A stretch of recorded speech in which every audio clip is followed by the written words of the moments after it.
மருத்துவ படிப்புக்கு விண்ணப்பித்து வாய்ப்பு கிடைக்காத இந்திய மாணவர்களுக்காக பர்டானா பல்கலைக்கழகத்துடன் இணைந்து மருத்துவர் எனது கனவு திட்டத்தை மித்ரா அறிமுகப்படுத்தியுள்ளது. இது 2024-2025 கல்வியாண்டில் மெட்ரிகுலேஷன் மற்றும் STPM தேர்வில் குறைந்தபட்சம் 3.5 மதிப்பெண்களை பெற்ற இந்திய மாணவர்களுக்கான முழு மற்றும் பகுதி உபகார சம்பள வாய்ப்பாகும். மித்ரா தலைவர் பிரபாகரன் இன்று இதனை அறிவித்தார். இந்த 50 சீட் நீங்க பாத்தீங்கன்னா அதுல 10 சீட் வந்து ஃபுல் ஸ்காலர்ஷிப், அதாவது ஃபுல்லா இலவசமா நீங்க டாக்டர் படிக்கிறதுக்கு சலுகை இருக்கு. பேலன்ஸ் 40 வந்து பாதி ஸ்காலர்ஷிப் மற்றும் PTPTN உதவியோட உங்களுக்கு டாக்டர் படிக்க இந்த யூனிவர்சிட்டி மற்றும் மித்ராவும் உதவி உங்களுக்கு செய்யும். இந்த திட்டத்தோட அப்ளிகேஷன் 11ஆம் தேதி டிசம்பர் இருந்து 17ஆம் தேதி டிசம்பர் வரைக்கும் மித்ரா போர்ட்டல்ல திறக்கப்படும்.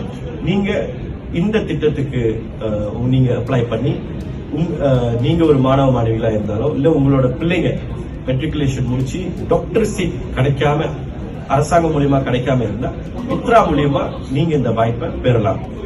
சோ இது வந்து யார் நம்ம 2023 நம்ம சேர்க்கிறோம்னா, போன வருஷத்துல நிறைய இந்திய மாணவ மாணவிகள் டாக்டர் சீட்டு கிடைக்காம கஷ்டப்பட்டது நம்ம எல்லாம் பார்த்தோம். சோ இதுக்காக நிறைய யூனிவர்சிட்டிகிட்ட நம்ம பேசி முதல் முறையாக யூனிவர்சிட்டி பர்டானா மூலியமா 50 டாக்டர் சீட்டை நம்ம வழங்க போறோம். மூவட் ஆங்கில மொழி தேர்வில் குறைந்தபட்சம் பேண்ட் 4 வைத்திருப்போர், STPM தேர்வில் 5 அறிவியல் பாடங்களில் குறைந்தது B தேர்ச்சி பெற்றோர் மற்றும் STR என்னும் ராமா ரொக்க உதவி பெறும் குடும்பங்களைச் சேர்ந்த மாணவர்களுக்கு இதில் முன்னுரிமை வழங்கப்படும். மித்ராவும் பர்டானா பல்கலைக்கழகமும் இணைந்து தேர்வு செய்யும் 10 மாணவர்களுக்கு முழு உபகார சம்பளமும் மற்ற 40 மாணவர்களுக்கு பகுதி உபகார சம்பளமும் PTPTN கடனுதவியும் வழங்கப்படும். தகுதி பெற்ற மாணவர்கள் இன்று முதல் டிசம்பர் 17 வரை விண்ணப்பிக்கலாம் என பிரபாகரன் கூறினார். இந்திய சமூகத்தின் கல்வி இலக்கை மாற்றும் மித்ராவின் முயற்சியை மாணவர்கள் முழுமையாக பயன்படுத்திக் கொள்ள வேண்டும் என அவர் கேட்டுக் கொண்டார்.